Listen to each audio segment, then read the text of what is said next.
ఆంధ్రప్రదేశ్లో ప్రైవేట్ విద్యుత్ బస్సుల అంశంపైన ఆర్టీసీ ఉద్యోగ సంఘాలు ప్రభుత్వం మధ్య వివాదం మరింత ముదురుతోంది. విజయవాడలో ఆర్టీసీ జేఏసీ నేతలు అధికారుల మధ్య జరిగిన కీలక చర్చలు ఎలాంటి నిర్ణయం లేకుండానే ముగిశాయి. తమ ప్రధాన డిమాండ్లపై అధికారులు స్పష్టమైన హామీ ఇవ్వకపోవడంతో జేఏసీ నేతలు తీవ్ర అసంతృప్తి వ్యక్తం చేశారు.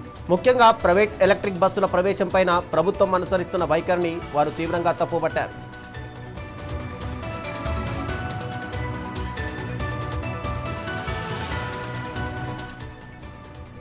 చర్చల్లో జేఏసీ ప్రతిపాదించిన అంశాలపైన తుది స్పష్టత రాకపోవడంతో ప్రతిష్టంభన కొనసాగుతోంది.